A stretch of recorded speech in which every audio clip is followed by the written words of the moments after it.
Single रहें जब तक कि आपको ये 10 खूबियाँ किसी इंसान में नज़र नहीं आ जाती जबकि जिससे आप शादी कर सकें और शादी करना चाहते हो। अस्सलाम वालेकुम जी, मैं हूँ डॉक्टर ताहिरा रुबाब। मैं एक माहिर नफ्सियात होने के साथ साथ रिलेशनशिप थेरेपिस्ट और सेक्स थेरेपिस्ट हूँ। व्यूअर्स, मुझसे अक्सर लोग पूछते हैं कि शादी किस तरह के इंसान से की जानी चाहिए, कब कर लेनी चाहिए, एज क्या होती है, कब मुनासिब टाइम है, किस तरह का इंसान होना चाहिए जिससे शादी कर लेनी चाहिए। Let me tell you two things very clearly. शादी की कोई एज नहीं होती। जब आप मेंटली, फिजिकली, इमोशनली रेडी होते हैं और फाइनेंशियली इवन रेडी होते हैं तो वो टाइम होता है सही शादी का कि आप शादी कर लें। आप 20 साल की उम्र में हैं, 25 साल की उम्र में, 30 साल की उम्र में, 40 की हैं, 50 की उम्र में आप शादी कर सकते हैं। ये कोई टाइम नहीं है। हाँ, आपका चाहना बहुत ज़रूरी है कि आप चाहते हैं कि अब आप जो है अपना लव एंड केयर, अपना पार्टनरशिप जो है वो क्रिएट कर सकें और लव जो है वो शेयर कर सकें अपना और अपनी फैमिली बना सकें। सो इट्स योर वांट, कब आप चाह रहे हैं। इसी तरह से किस तरह के आदमी से शादी करनी चाहिए, किस तरह की औरत से शादी करनी चाहिए।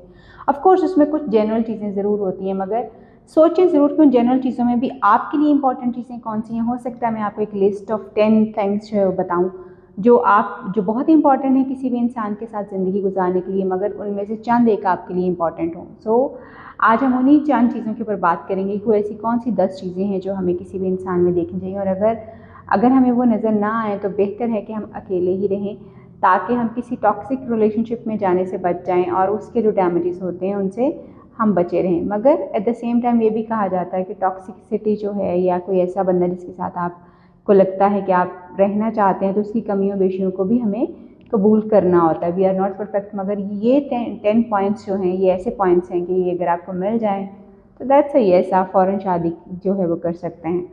सो उसमें सबसे पहली जो इम्पॉर्टेंट चीज़ है वो है कि कोई ऐसा इंसान जो कि आपकी इनफरादियत को, आपकी शख्सियत को, आपकी इंडिविजुअलिटी को जो रिस्पेक्ट करे। यानी आप कौन हैं, आप क्या हैं, आप दूसरों से मुख्तलिफ हैं, आप दूसरों से डिफरेंट सोचते हैं। जो कुछ भी आपकी शख्सियत का एक हिस्सा चीज़ें हैं, जो आपकी हैबिट्स हैं, आपकी आदात हैं, आपके सोचने समझने का अंदाज़ है, जो आपका व्यू पॉइंट है ज़िंदगी की तरफ, लोगों की तरफ, जो आपका अंदाज़े ज़िंदगी है, वो सारी चीज़ों को रिस्पेक्ट करे उसी तरह से जैसे कि वो अपने आप को रिस्पेक्ट करता है और उसको वैल्यू करे। इसी तरह से दूसरी इंपॉर्टेंट चीज़ जो वो इमोशनल मैच्योरिटी जो है वो बहुत ज़्यादा है। कोई भी इंसान जो कि इमोशनली मैच्योर नहीं होता वो इमोशनल सिचुएशंस को या डिफ़िकल्ट सिचुएशंस को जो कि इंसान के ऊपर आ सकती हैं उनको हैंडल करने में अक्सर जो है वो गलती कर जाता है और फिर हम ये सोचते हैं कि ओहो, उस वक्त मैंने अगर चीज़ों को इस तरह से हैंडल किया होता तो शायद ऐसे हो जाता। मैं ये तो नहीं कह रही कि हम सब परफेक्ट होते हैं, हम सब गलतियां करते हैं, हम सब कभी इमोशनल हो जाते हैं, मगर वो इंसान जो कि अक्सर आपको नज़र आए कि वो बड़ा इमोशनली बड़ा साउंड है, वो बड़े अच्छे तरीके से चीज़ों को, स्ट्रेसफुल सिचुएशंस को जो वो हैंडल कर जाता है, बड़े अच्छे तरीके से चीज़ों को रिस्पॉन्ड करता है। ही इज़ द वन जिसको आपको अपनी ज़िंदगी में शामिल करने की ज़रूरत है। डिपेंडेबिलिटी, यानी आप उसके ऊपर डिपेंड कर सकें। ऐसा ना हो कि आपको उस इंसान की ज़रूरत है और पता चले कि वो वैसे ही भाग गया या वो इतना ट्रस्टवर्दी नहीं है या वो आपके लिए उस सिचुएशन में आपके लिए वो सपोर्ट नहीं बन सकता जो सपोर्ट आपको चाहिए।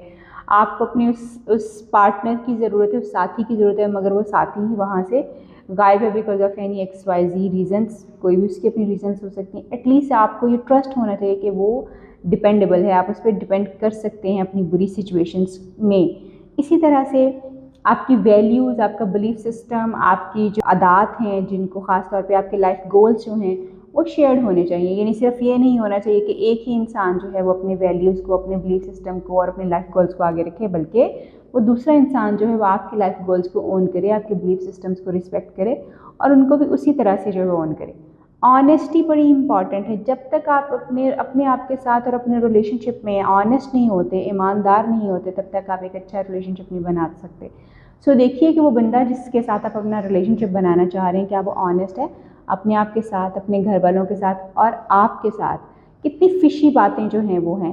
बिकॉज अगर कोई बंदा अपने थॉट्स में क्लियर नहीं है, अपने आइडियाज़ में क्लियर नहीं है, ऑनेस्ट नहीं है अपनी चीज़ों के बारे में, तो वो आपके लिए कभी भी एक अच्छा जो है वो पार्टनर साबित नहीं हो सकता।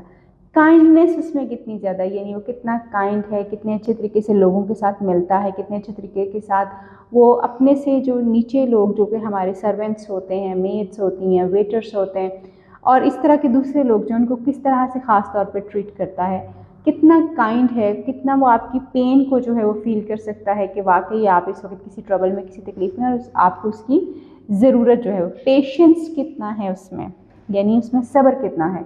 صبر کا ایلیمنٹ جو ہے بہت امپورٹنٹ ہے. اگر کوئی انسان جو ہے جس میں صبر جو ہے وہ اس کی کمی ہو، وہ انسان جو ہے وہ ایک ایسا انسان ہو سکتا ہے جو کہ آپ کے لیے کسی بھی چیز پہ صبر نہیں کرے گا. مثلا کھانا لیٹ کیوں بن گیا ہے، آپ ٹائم پہ کیوں نہیں آئے، مجھے ٹائم پہ شاپنگ کیوں نہیں کروائی گئی، یا میرے لیے ٹائم پہ چیزیں کیوں نہیں کی گئی. سو اس لیے آپ جو ہے پیشنس اس انسان کا جو ہے وہ ہونا جو ہے اس میں بہت زیادہ ضروری ہوتا ہے. اسی طرح سے میوچل گروتھ کے اوپر، یعنی ہم دونوں اکٹھے ہی گرو کریں، ہم دونوں زندگی کے سفر کو اکٹھا ہی چلائیں، ہم دونوں اکٹھے ہی ترقی کریں. یہ بڑا امپورٹنٹ چیز ہوتی ہے. اگر کوئی انسان آپ کو ایسا ملتا ہے جو کہ میوچل گروتھ کے اوپر بلیو کرتا ہے تو he is the one you need in your life. آپ اس کو اپنی زندگی کا حصہ جو ہے وہ اسی طرح سے بنائیں. انڈیپینڈنس، یعنی انڈیپینڈنس کا مطلب یہ نہیں ہے کہ آپ کو بالکل آپ شوتر بے مہار کی طرح بالکل آزاد ہو جاتے ہیں، بلکہ وہ آپ کی جو اپنی ایک انڈیپینڈنس ہوتی ہے، جو ایک پرسنل اسپیس ہوتی ہے، آپ کی اپنی جو چیزوں کو چوز کرنے کی، چیزوں کو کرنے کی ایک جو آزادی آپ کے پاس ہوتی ہے، اپنی رائے کا اظہار کرنے کی جو آزادی ہوتی ہے، اس چیز کو اگر وہ بہت زیادہ ویلیو کرتا ہے تو ہی از دا ون جو کہ آپ کے ساتھ ایک اچھی زندگی گزار سکتا اور گزار سکتی جو ہے وہ ہے. اسی طرح سے اچھا سننے والا انسان جو ہے وہ بڑا امپورٹنٹ ہوتا ہے. ہم سب کو بڑی بولنے کی عادت ہوتی ہے، اور بہت کم لوگ ایسے ہوتے ہیں جن کو سننے کے اسکلس جن کے پاس ہوتے ہیں وہ سنتے ہیں. سو اگر کوئی انسان ایسا ہے آپ کی زندگی میں جو کہ بہت ہی کام ہے اور وہ سن سکتا ہے اور اس کو سننے کی عادت ہے، اس کو سننا اچھا لگتا ہے، تو ہی از دا ون وہ جو کہ آپ کے لیے بہت امپورٹنٹ جو ہے وہ ہو سکتا ہے، اور آپ اس کو ساتھ اپنی زندگی گزارنے کا سوچ سکتے ہیں. بیکاز اگر آپ کا دل کر رہا اس سے بات کرنے کو اور وہ بندہ اس کے پاس ٹائم نہ ہو، آپ کا دل کر رہا اس کے ساتھ اپنا دل کھولنے کو اور اس کو صرف سلوشنز سمجھ آ رہے ہیں کہ وہ فوراً سلوشن دے دے، تو پھر آپ اکثر یہ سمجھتے ہیں، یہ فیل کرتے ہیں کہ آپ کی بات کو سنا اور سمجھا نہیں گیا. تو وہ انسان جو کہ آپ کو سن سکتا ہو وہ ایک خزانہ ہو سکتا ہے جس کو نہ کھویا جائے تو زیادہ بہتر ہے. امید کرتی ہوں یہ کچھ ٹپس آپ کو ہیلپ کر پائیں گے آپ کے پارٹنر کو تلاش کرنے کے لیے آپ کی زندگی میں. اپنا اور اپنے پیاروں کا بہت خیال رکھیے، اور کافی پلان DHA فیس 5 کو ٹائم ٹو ٹائم وزٹ کرتے رہا کریں، کیونکہ یہاں پہ آپ کی مجھ سے ملاقات ہو سکتی ہے اور بہت سارے اچھی چیزیں جو آپ یہاں پہ ایکسپیرینس کر سکتے ہیں جو کہ آپ کو کہیں اور نہیں ملیں گی. اللہ حافظ.